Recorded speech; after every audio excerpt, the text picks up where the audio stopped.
sais, il y a un embout. Un bout de quoi? Un embout pour charger mon appareil photo. Plus tard, c'est pas nécessaire pour l'instant.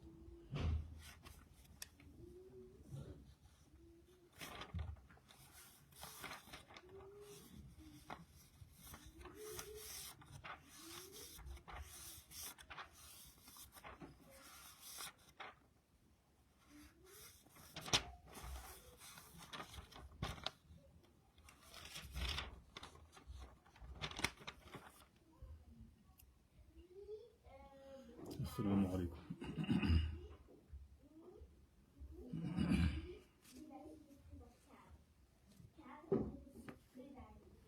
Et petit gars, pas là pour jouer.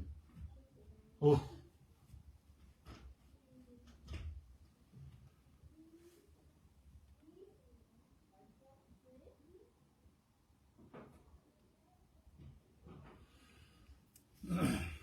Assalamu alaikum wa rahmatullah. أعوذ بالله من الشيطان الرجيم بسم الله الرحمن الرحيم وصلي وسلم وبارك على سيدنا ومولانا محمد وعلى آله وصحبه والحمد لله رب العالمين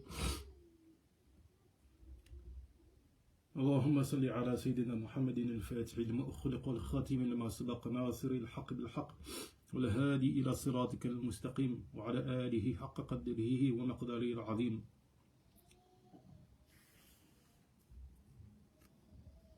Alhamdulillah, on avait commencé le premier rukn du nikah, le premier pilier, le premier élément constitutif du contrat de mariage, qui est al-wali. Donc, on avait déjà exposé le fait que la différence de religion rendait impossible pour un wali, était une condition de validité pour la wilaya. Sauf dans un cas, dans le cas du maître pour son esclave.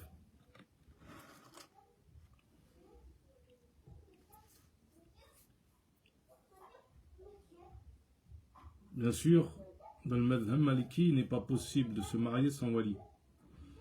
Je pense qu'il est nécessaire quand même de préciser une notion qui est importante, qui concerne l'absence de wali dans le cadre du mariage. Je n'ai pas souvenir que dans mon Muqaddimat al-Azziya, on aborde cette question-là. Donc on va l'aborder tout de suite et si jamais on y revient, Inch'Allah, on l'aura déjà plus ou moins traité. Et à pas là pour jouer Zodéla.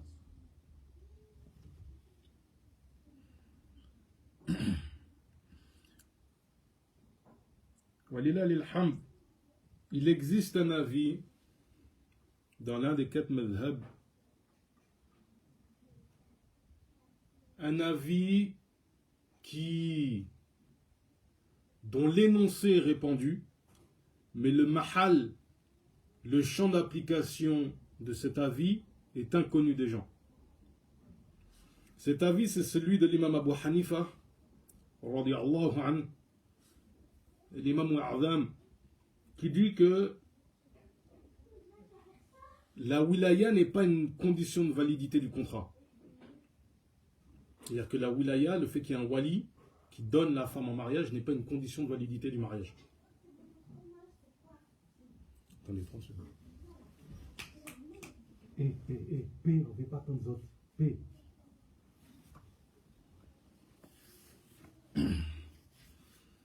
Qu'est-ce que ça veut dire? Ça veut dire que pour Imam Abu Hanifa, certes c'est une obligation qu'il y ait un wali, mais cette obligation, si elle n'est pas présente, le contrat, lui, n'est pas invalide. C'est des petites notions comme ça en fiqh qu'il faut saisir. Le fait qu'une chose soit obligatoire, qu'elle ne soit pas présente et que n'implique pas l'invalidité.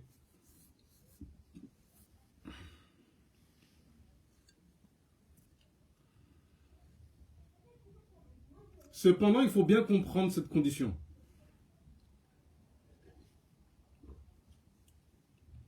Chez les Ahnaf, il y a 3 avis. Un avis qui est exactement le même que les autres écoles. Pas de wali, mariage pas valide. Un deuxième qui dit, si la femme s'est mariée elle-même, et que le wali valide ensuite, alhamdulillah, c'est bon. S'il ne veut pas, effectivement, on a validé le mariage. Troisième avis, qui est l'avis retenu dans l'école, par lequel on est censé donner la fatwa, qui dit que si la kafa'a n'est pas respectée, quoi qu'il advienne, même si le wali est d'accord, pas d'accord, on annule le mariage. Et chez les Ahnaf, la kafa'a rassemble 8 points. Ça va du nasab, ça veut dire que une sharifa avec un arabe, de facto le mariage est rompu. Une sharifa, une descendante du prophète Mohammed sallallahu alayhi wa sallam, avec un arabe, mon sharif. Avec un arabe, mon sharif. Un arabe avec un adjami, une arabe avec un adjami, de facto, c'est le mariage n'est pas valable. Car il y a une question de hiérarchie. Viennent les shurafa, viennent les arabes, et viennent ensuite les adjamis. Donc les non-arabes. Et manifestement, il n'y aurait pas de hiérarchie entre les adjamis. J'avais posé la question à un frère, il m'a dit non, apparemment, il n'y a pas de hiérarchie entre eux. Par conséquent, et là j'ai parlé que du nasab, il y a des points comme le métier. Si l'homme a un métier qui est avilissant. Alors l'autre fois j'avais une discussion sur Facebook avec un frère qui ne comprenait pas que dans la charia on estime selon le urf qu'un métier est avilissant ou pas. Être éboueur c'est avilissant, oui. C'est comme ça, c'est dans la société, c'est le urf qui veut. C'est comme ça que ça fonctionne. C'est pas nous qui décidons de quoi, comment, du qu'est-ce, non. C'est comme ça que ça fonctionne. Il y a des métiers qui sont considérés comme des métiers mélioratifs, vus comme... comment dire, j'ai pas le qualificatif en tête, mais... qui sont vus comme prestigieux, et des métiers qui sont vus comme avilissants. Le fait d'être éboueur est vu comme avilissant. Vous me direz, oui, c'est noble en fait de débarrasser les poubelles des gens. Oui, mais ça reste avilissant. Tu es en contact avec les ordures. À travers l'histoire, je ne connais pas de société qui ont vu les éboueurs comme des gens en fait qui étaient de conditions nobles. C'est-à-dire que dans l'histoire, des gens qui sont issus de la noblesse, qui sont éboueurs, c'est quelque chose qui n'est pas connu. Etc., etc. Par exemple, à une époque, être commerçant, c'était avilissant. Être commerçant dans le Japon féodal, dans le Japon du shogunat, des Tokugawa, ou bien sous le Moyen-Âge, ou même pas que le Moyen-Âge, dans la première partie de l'ère moderne, comment ça s'appelle ? En Europe, c'était avilissant pour un noble d'être commerçant. Donc, à une époque, être commerçant, c'était avilissant. C'était un métier qui était avilissant. Donc, il faut bien comprendre de quoi est-ce qu'on parle. Oui, c'est le urf qui détermine cela. Ça dérange, oui, mais voilà. Et donc, en fait, chez l'Ahnaf, il y a plusieurs éléments. Si jamais la femme se marie sans son wali, que la kafa'a n'est pas respectée, donc l'un des 8 éléments de la kafa'a n'est pas respecté, le mariage de facto est annulé. On ne peut pas valider ce mariage. C'est important parce qu'en ce qui concerne les malikis, on a une règle dans ce chapitre qui dit que lorsqu'il y a un type de mariage sur lequel il y a divergence, retenez ça, c'est très important. Lorsque l'on va annuler un mariage sur lequel il y a divergence, on va l'annuler par divorce. C'est-à-dire qu'on considère qu'il y a un mariage. Et donc on va les séparer en prononçant un divorce. C'est-à-dire que si l'homme se remarie avec la femme, il ne lui reste que 2 divorces. Ça, on reviendra quand on fera le chapitre du divorce, vous comprendrez où est-ce qu'on va en venir.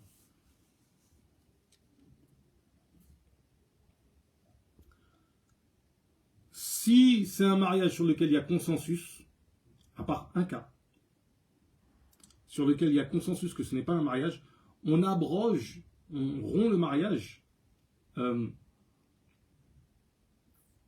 d'une rupture qui n'est pas un divorce, c'est-à-dire qu'on considère que ce n'est même pas un mariage, on les sépare tout simplement.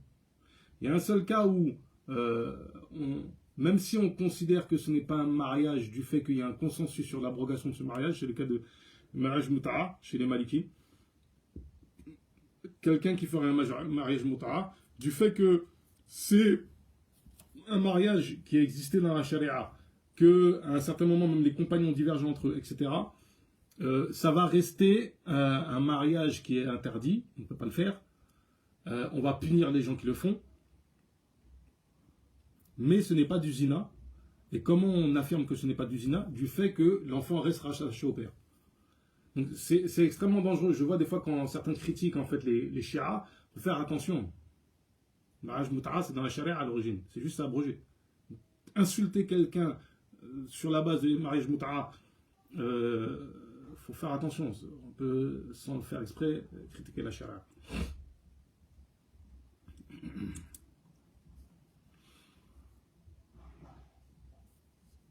Donc je voulais faire une parenthèse sur cette question-là.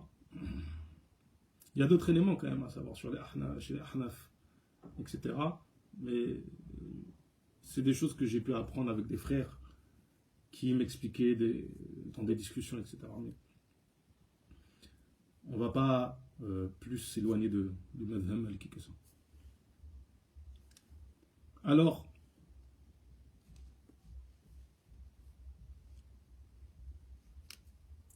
ce que je ne me rappelle pas, c'est ce qu'on avait abordé, le cas du libre.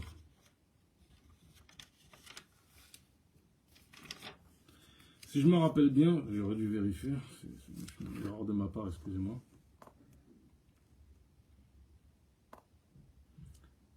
ومنها الحرية فالعبد والمكاتب والمدبر والمعتق بعضه يفسخ ما عقدوه ولو بعد الدخول ولها المهر بالمسيس. Donc ça c'est une chose, je me rappelle qu'on l'avait évoqué, c'est en fait c'est le fait d'être libre. C'est une condition de validité pour la wilaya, le fait d'être libre. Un esclave ne peut pas marier ni sa fille, ni son propre esclave. Un esclave peut avoir un esclave.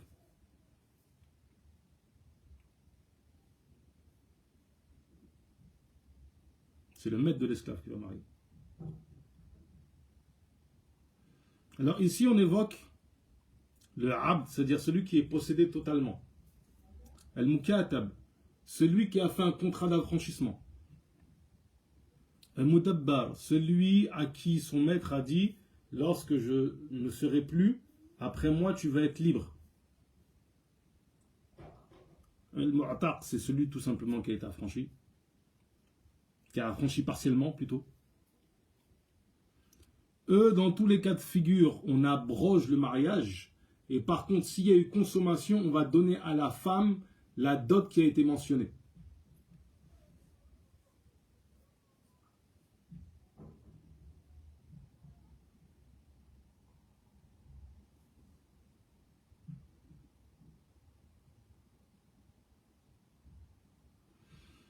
ومنها عند بعضهم أن يكون غير المولى عليه. Alors ça, c'est une question assez technique. C'est le fait que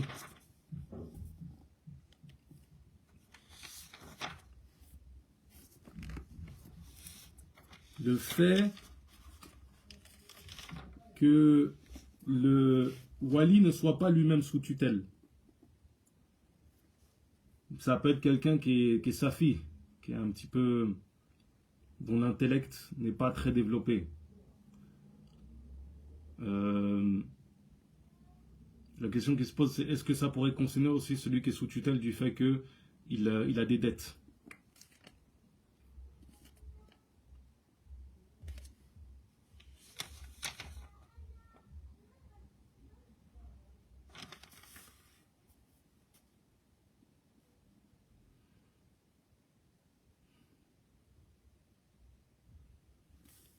Manifestement, de mémoire, en fait,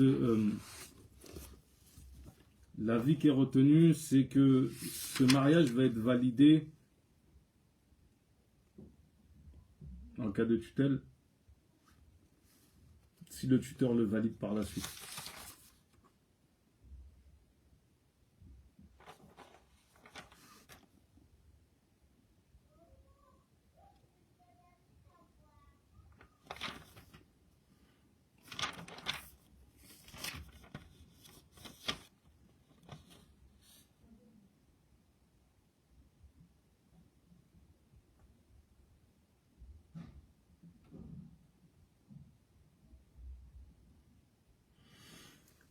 Donc ouais, en fait, celui qui n'a pas de aql, qui est un petit peu stupide, dans son cas particulier, celui qui n'a pas de aql, totalement stupide, safi. Sa wilaya sera validée.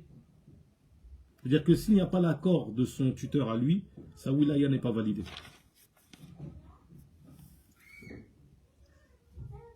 Si c'est quelqu'un qui est sous tutelle, mais qui est sous tutelle, on va dire du fait qu'il a des dettes ou des choses comme ça, là, évidemment, la situation est différente.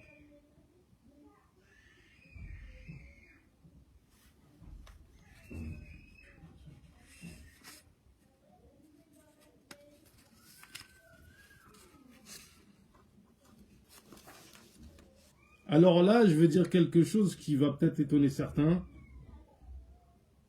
وأن يكون عدلا والمشهور أن الفسق لا يسلب الولاية وإنما يقدح في كمال العقد دون صحته ويعقد السفيه ذو رأي على ابنته بإذن وليه.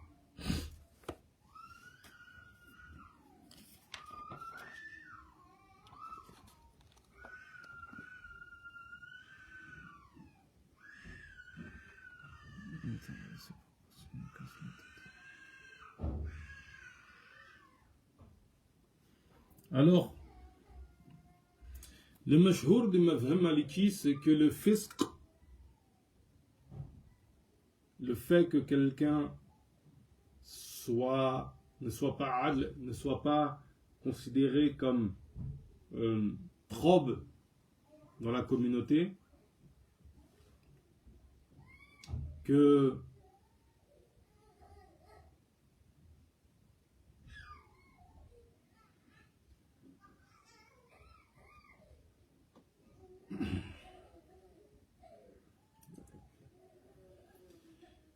cela fait que dans l'école, il y a divergence, et avec d'autres écoles, il y a divergence aussi. Est-ce que cela fait tomber ou pas sa wilaya? En ce qui nous concerne, non, c'est une condition de perfectionnement en fait, pas une condition de validité du contrat.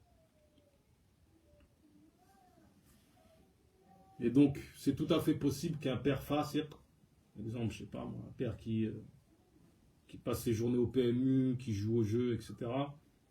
On ne peut pas faire tomber en fait sa wilaya.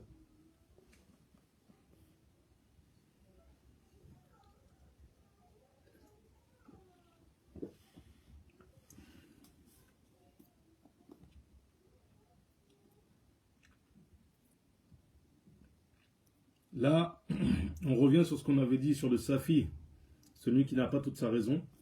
Sa wilaya n'est pas validée si son wali ne la valide pas.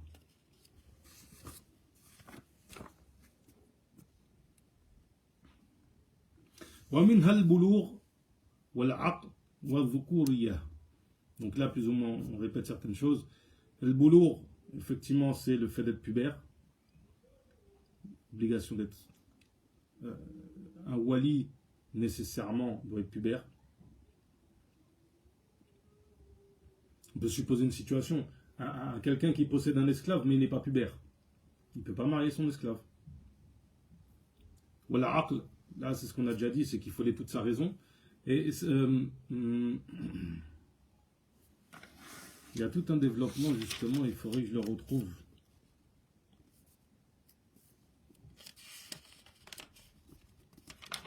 Mais je crois que celui qui est sous,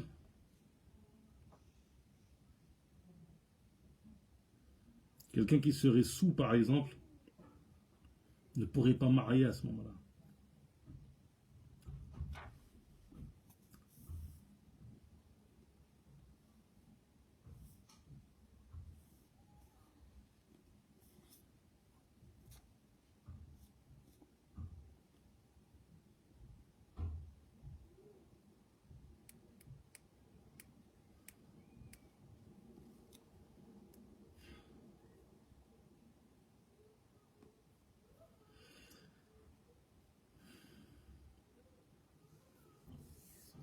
Quelqu'un qui serait sous,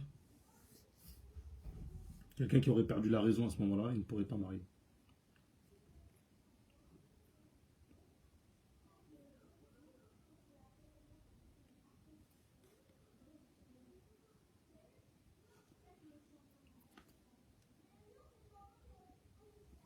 Al-Dhukur, il y a le fait d'être un homme. Une femme ne peut pas marier. Désolé mesdames, mais une femme,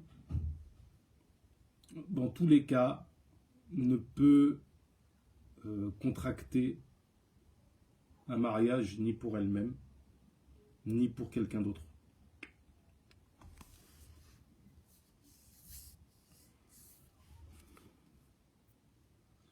فالمرأة لا يجوز عقدها على نفسها ولا على غيرها ولها أن تفوض لمن يعقد لها من رجال في تزويج نفسها وفي أمتها القنة والمعتقة. Donc la femme nécessairement va désigner quelqu'un soit pour se marier elle-même, soit pour marier son esclave. Dans ce cas, ça serait une wakala. Soit pour son esclave qui est totalement possédé, ou bien même celui avec lequel elle a un contrat.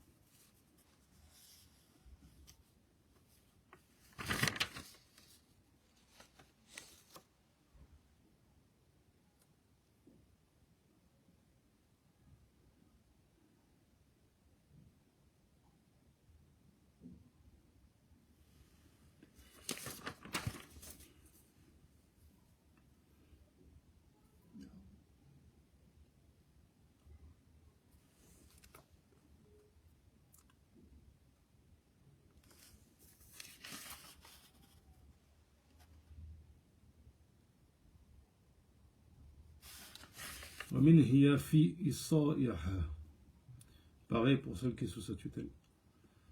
Grosso modo, on a en gros ici les différents éléments qui constituent la wilaya.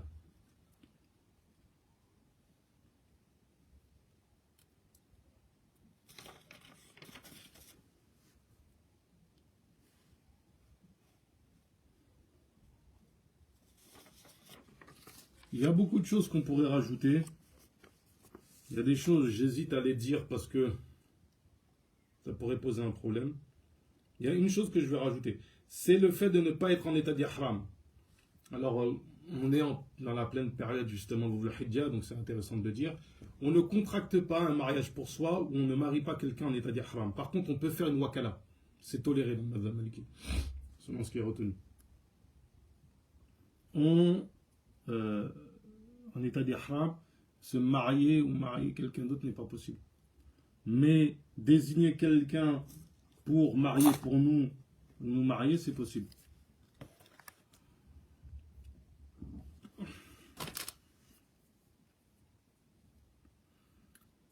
Alhamdulillah.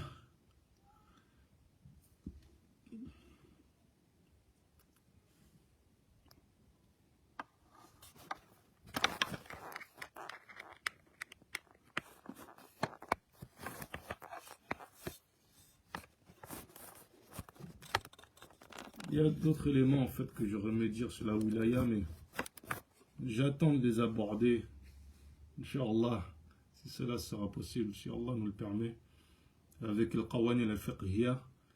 Comme ça, les choses seront dans le texte et les gens ne pourront pas polémiquer. Là, c'est pas dans le texte, donc les gens seraient tentés de dire ouais, blablabla.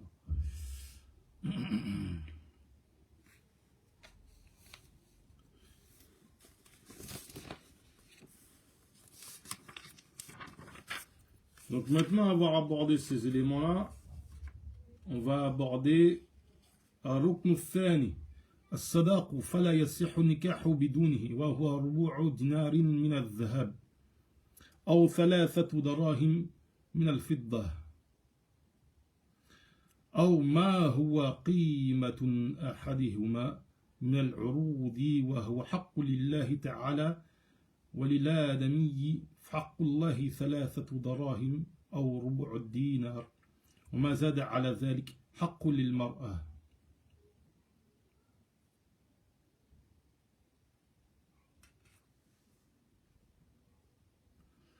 Donc, as-sadaqa, ce qu'on appelle communément la dot, le mahr, on dit aussi le douer. Donc,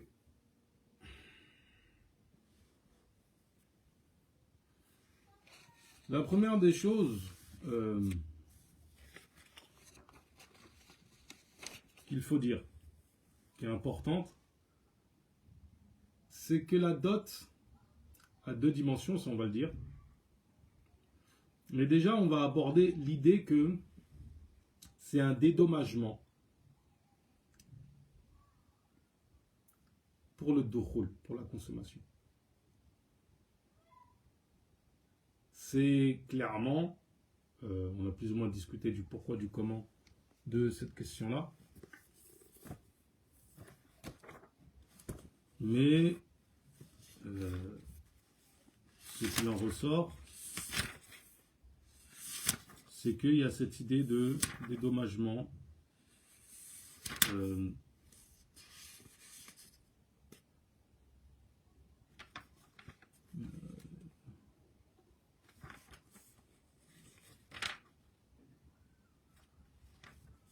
c'est qu'il y a cette idée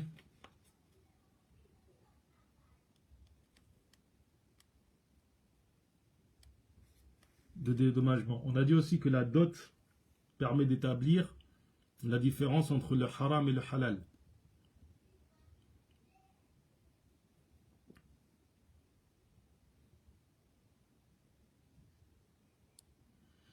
Certains ont dit que c'est une nihla, donc un cadeau sans contrepartie. Certains ulama comme Ibn Rushd vont considérer que ce n'est pas un cadeau avec une contrepartie parce que la femme aussi va jouir en fait sans qu'elle ait un cadeau en retour.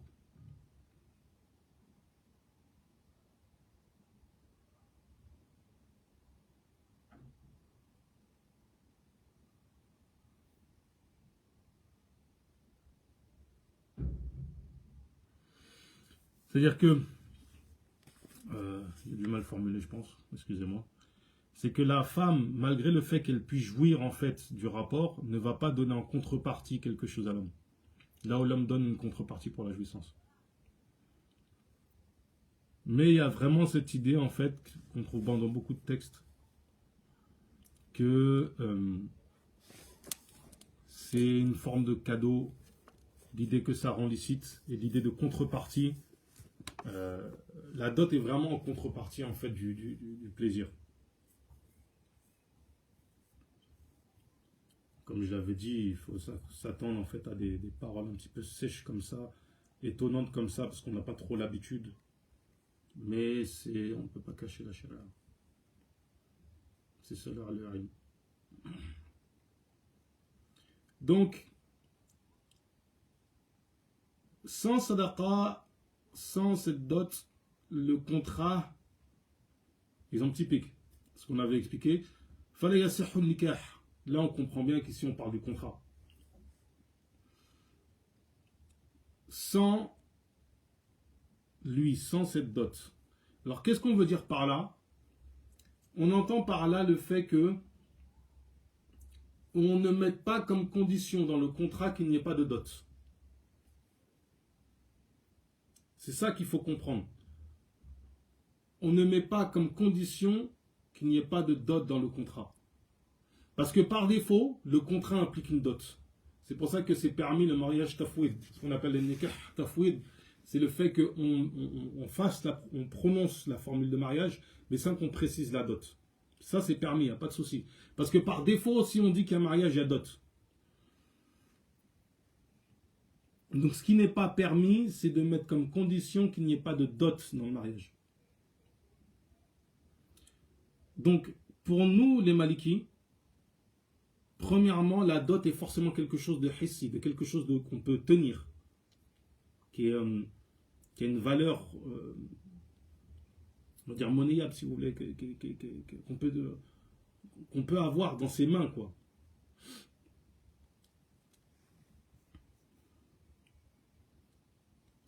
Par exemple, oui, sa dot c'était qu'il apprenne le Coran ou un truc comme ça, ou qu'il lui enseigne le Coran, non.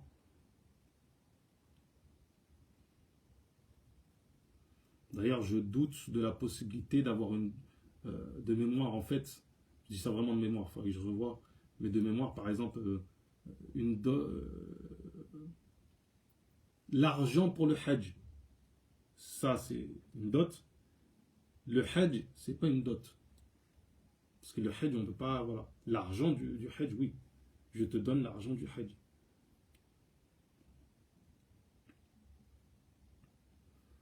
Le minimum, en fait, pour l'imam Malik, c'était le quart d'un dinar d'or. C'est-à-dire que un dinar, c'est 4 grammes 25 d'or pur. Le quart de cela. Ça représente actuellement, pour l'instant, quelque chose comme 50 €, un peu plus. Ou bien 3 darahim d'argent pur. Il faut savoir qu'à l'époque de Malik, à l'époque du prophète, de Malik jusqu'à l'époque du prophète sallallahu alayhi wa sallam, le dirham, le dinar shira'i, avait une valeur dans les mu'amalat qui était de 1 pour 12. 1 dinar égale 12 dirhams, 12 darahim.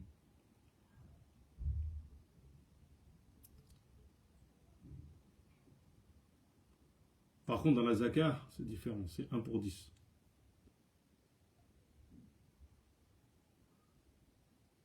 Donc c'est pour ça ici qu'on a cette... là c'est un quart, l'autre c'est 3. C'est intéressant parce que ici, il faut comprendre que l'imam Malik a fait une analogie pour avoir cette valeur. Il a dit que la plus petite somme pour laquelle on coupe la main du voleur, c'est celle-là. Donc forcément, si c'est celle-là, étant donné que le rapport revient quand même à, entre guillemets, je dirais pas porter atteinte, mais prendre quelque chose du corps de la femme, de savoir son humaine, il détermine donc ce chiffre-là.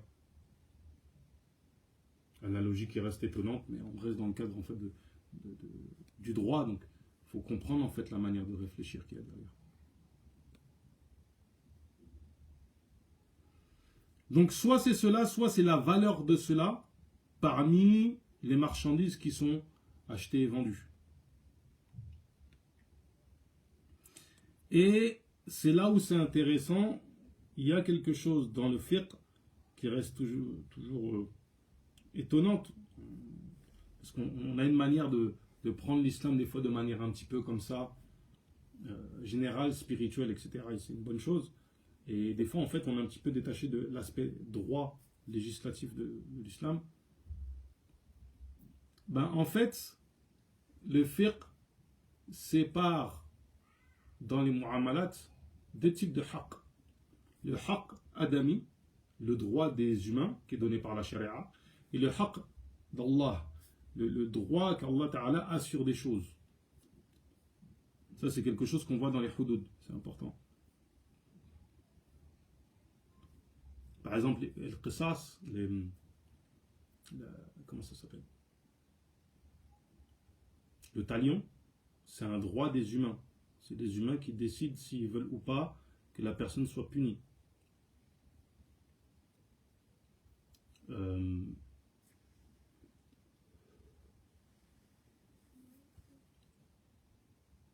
Le taruk al-salah, le fait de délaisser la prière, c'est un droit d'Allah. Donc la différence entre les deux, c'est que dans un cas, un homme peut décider de oui, mais il ne faudrait pas qu'on lui applique la peine, etc. Et dans un autre, c'est pas possible.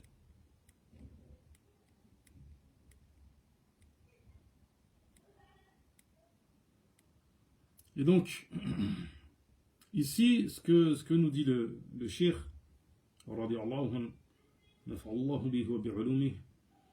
Il nous dit qu'en fait, cette plus petite somme-là, on dit la plus petite somme, c'est le haqq d'Allah sur le contrat. C'est-à-dire qu'on ne peut pas aller en dessous. En dessous, c'est pas possible, parce que c'est un droit qu'Allah Ta'ala a sur ce contrat. Il faut donner ça à la femme. Au-delà de ça, c'est un droit de la femme dessus. Et justement, après, on dit فَلَوْ رَضِيَتْ بِإِسْقَاطِهِ جُمْلَةً لَمْ يَجُوزْ وَلَهَا أَنْ يُتُسْقِطُ مَا زَدَ عَلَى رُبُعِ الدِّنَارِ وَأَكْثَرُ صَدَاقًا لَا أَحَدُ لَهُ. Donc, la femme, même si elle l'agrée, même si elle est d'accord, on ne peut pas faire tomber toute la dot. On peut faire tomber ce qui est en plus des 3 dinars, des 3 dirhams, ou du quart de dinar. C'est possible. Mais ce qui est en dessous, c'est pas possible, parce que c'est un droit d'Allah dessus, c'est pas un droit de la femme. La femme ne peut pas se désister de ce droit-là.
Alors, c'est important, c'est que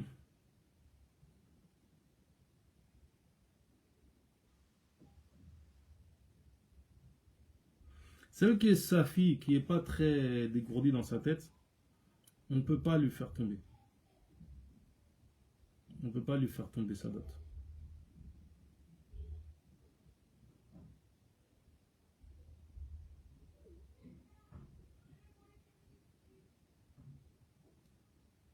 On ne peut pas lui faire tomber sa dot. Ça ne cherche pas.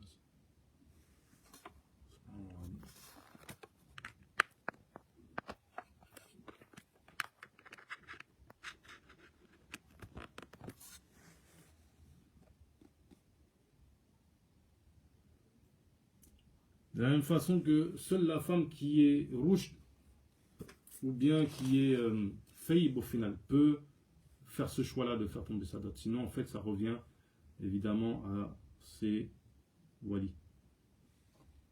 Ou bien que même, elle peut de... Bon, il faudrait que je vois. Je vais vérifier en fait si la femme qui est bikr pourrait le faire aussi, une fois qu'elle est mariée. Ça va vérifier. Je ne suis pas sûr.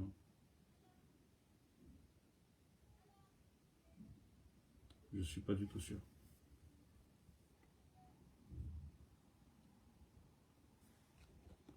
Je ferai Inch'Allah la semaine prochaine, je vous le dis. Enfin, la semaine prochaine, cette semaine, parce que on fera ça dimanche.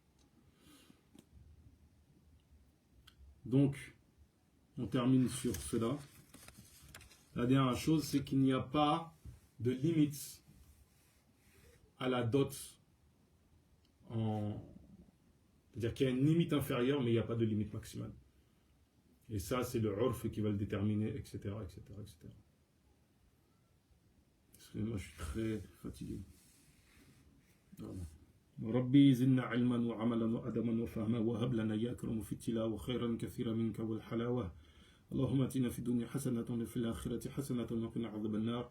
اللهم صل على سيدنا محمد الفاتح لما أخلق والخاتم لما سبق ناصر الحق بالحق والهادي إلى صراطك المستقيم وعلى آله حق قدره ومقداره العظيم.